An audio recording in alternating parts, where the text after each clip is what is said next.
Thank you. For the cast, you start with the voice of Thomas Pynchon, and then you start with the director's voice. When your voice has to come into it, I'm interested in each of you a little bit about how you normally like to work and how this worked for you. Was there rehearsal time? Did you improvise at all in contributing your own persona of the character to the film?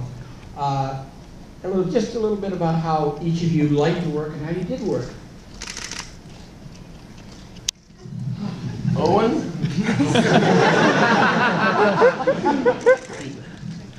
I think, at least for Japonica, one of the special things about the scene when we first see Martin and myself, what I really loved is that in the original sides, it was written extremely different. And we worked on it, and he wasn't afraid to have it take the whole day. No, we wasn't. But mainly what I loved about it is that there was one take in particular where all three of us did something completely different. And we didn't tell each other. We put our characters into that place, we collaborated, and it turned into something beautiful. And I think that's, in total, what made this film come together. It's the chaos that we all brought that came down to something that was so simple that it's beautiful. Testament to everything, I think. Well, I think that for me, it's if you're working with a great director, you feel very, very, very safe because you know that all decisions in all directions of this film will be made months later in an editing room, and so you just feel completely loose. So what I love is how many variations, and we go in the car, get out the car, go in the car, go out the car, try it again, say anything. I maybe improvise an approach to a line, and I'd say, Paul, should I do that again? Paul, should I do that again? Paul, yeah, do it. And then we do it again. And it was just, so it was really trying to create as many elements and colors and hues that could help Paul later on when he was putting it together. And that's a great freeing up, I think, as an actor, particularly if you're working with someone great.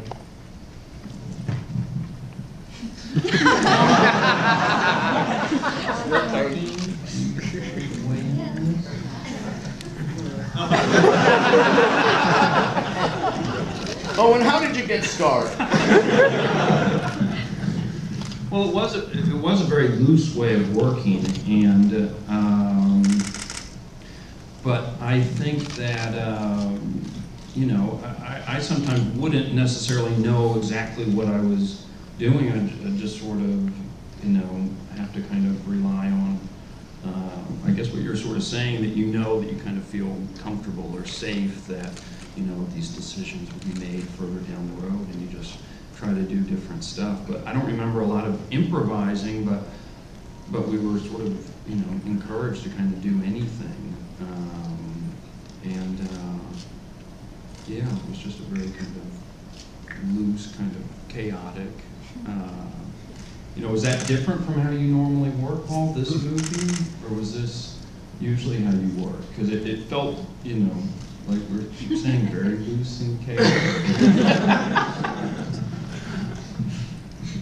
I didn't feel as loose and chaotic. I don't know.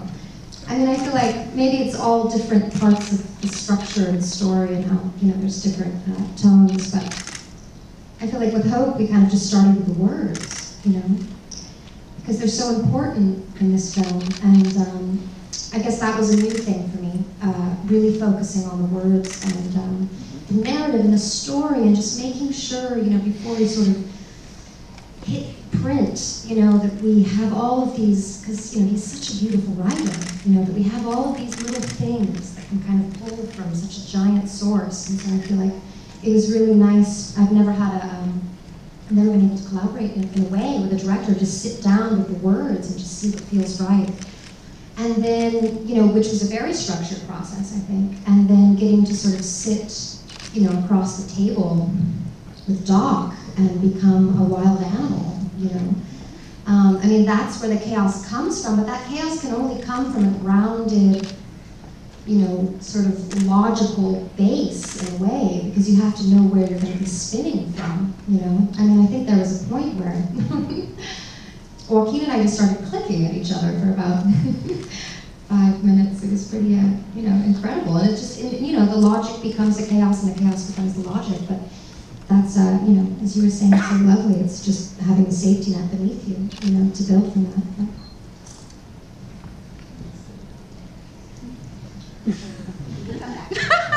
Yeah. It actually makes me feel good to hear you guys say that. I thought it was me. I didn't think Paul liked me.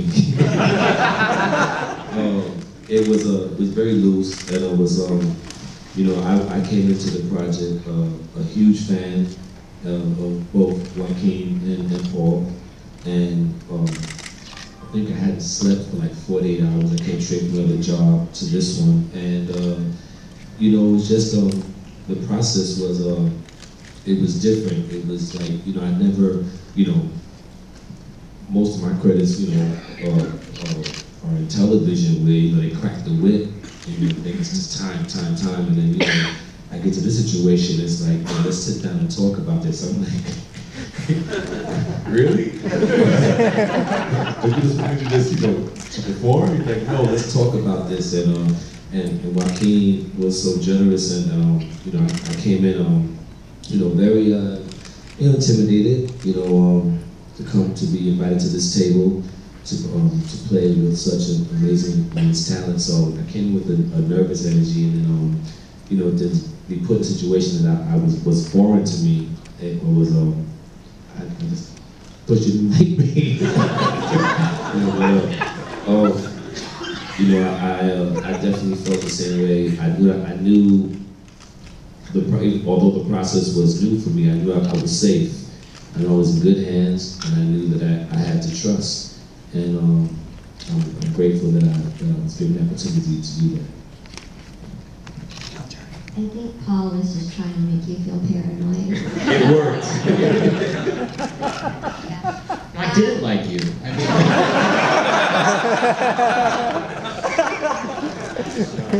Oh, no, that makes me feel terrible.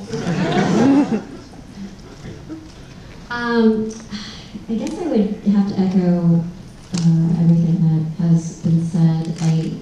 I came aboard this project through a traditional audition. I didn't know Paul or anybody involved in the project prior. And I had actually read the book prior to meeting Paul, so he didn't actually have to do a lot of explaining as to what the story was. I think he, you know, probably started to try to explain the story, but then I just butted in and was just telling him about all the passages and parts of the book that I really loved. In terms of preparing for the character, I just watched a lot of movies from like the 50s prior to, you know, the Summer of Love in '67, and then also I watched a documentary that was really helpful about the Newsom period. So that helped to ground everything that was going on in the book and to get the historical background for it. And then on the actual days of shooting, we just, I don't think Paul went into it knowing exactly what he wanted, because I think that he likes to experiment and have the possibility of interesting things happening on the day of, and I think that's what he wants to capture.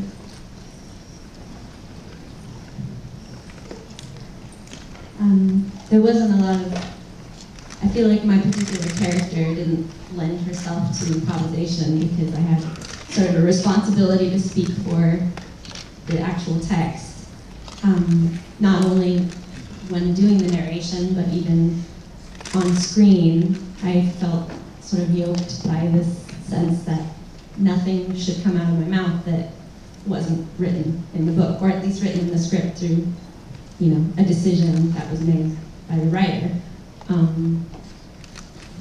So that I mean, I didn't have anything really to compare that to because this was my first work in a movie, but I do think that that's probably somewhat atypical.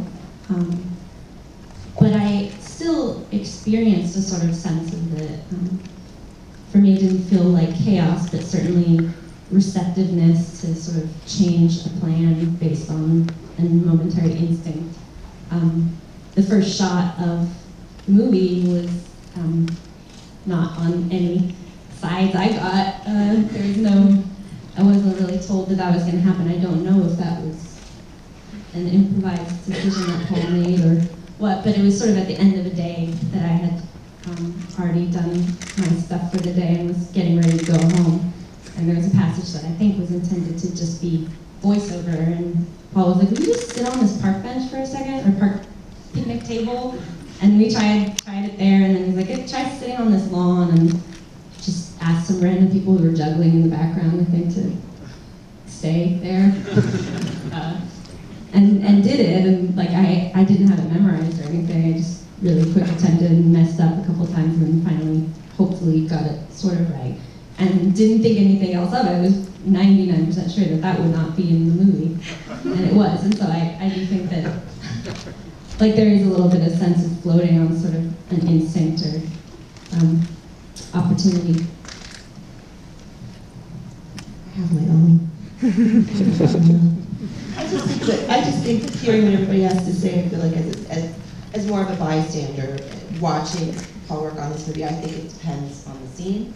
I think it depends on the characters. I think it depends on the actors. And I think, you know, a scene like in Rudy Blatnoy's office, when you first see Marty, is probably a lot looser than the scene when, you know, Owen and Joaquin are talking at the party, and it's this very long shot of a very detailed conversation. So, which is what, you know, I love so much about Paul's work, which is that it's anything and everything, and yet it's always his.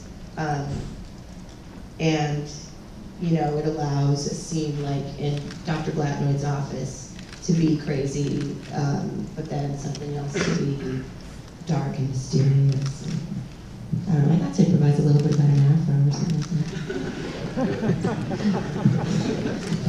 That was very good. I remember jumping in right into a 3-page monologue, and it was, I think someone said that in order to learn your lines, you need to repeat them 300 times.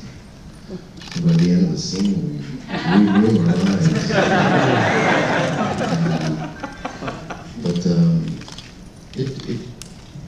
He would take a scene that takes place on a table, and he'll move it into a car, and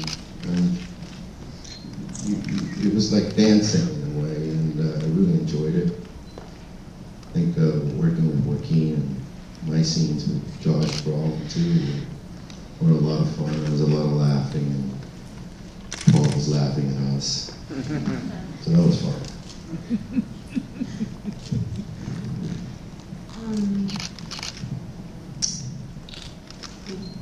Working with Paul was the best creative experience I've ever had. I don't really know exactly how he does what he does, or what he wants, or why he creates the spirit he creates on set, but it's really conducive to you know, make stupid work. A great experience. I remember the first day I visited set before I started shooting, I think, there was a scene between Josh and Joaquin, and they were dancing in front of the car. And Paul was standing next to the DP watching them as the DP was pushing them out there, like, so excited to see what they were going to do next, and it was so comforting to me to know I was going into a working environment where the director was very interested in what the actors could bring. That's the feeling I think that is consistent whether you're doing something really harebrained and insane, improvisation, or metaphors, so there's this feeling of how fun that quite lovely.